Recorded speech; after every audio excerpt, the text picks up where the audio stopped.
6 সংস্কার কমিশনের কাজের অগ্রগতি নিয়ে কমিশন প্রধানদের সাথে প্রধান উপদেষ্টার বাসভবন যমুনায় বৈঠক করেন ড. মুহম্মদ ইউনুস। বৈঠক শেষে রাজধানীর ফরেন সার্ভিস একাডেমিতে এ বিষয়ে কথা বলেন আইন উপদেষ্টা আসিফ নজরুল। কমিশনগুলোর পূর্ণাঙ্গ রিপোর্ট আমরা আশা করছি 8 ফেব্রুয়ারি প্রকাশ করা হবে।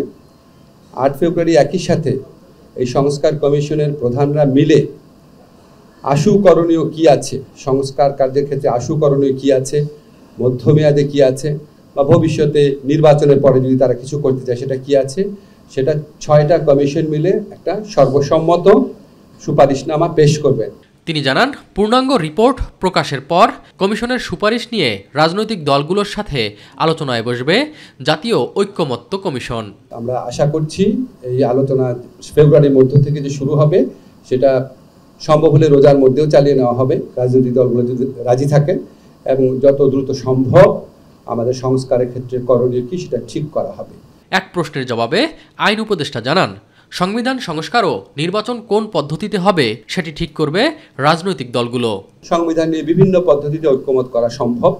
একটা হচ্ছে যদি আপনার রাজনৈতিক দলগুলো ঐক্যমত পোষণ করে, যদি পোষণ করে সংবিধানের সংক্রান্ত কোনো সংশোধনী ক্ষেত্রে, তাহলে ওনারা মিলে সবাই মিলে এগ্রি করে কোনো একটা ব্যাপার আইনে পরিণত করার প্রস্তাব দিতে পারেন।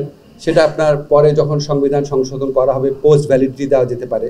আবার যদি সামনে নির্বাচন, যদি গণপরিষদ এবং সংসদ নির্বাচন যদি একই সাথে হয়, তাহলে গণপরিষদের মাধ্যমে হতে পারে, সাংবিধানিক কোনো সভার মাধ্যমে হতে পারে।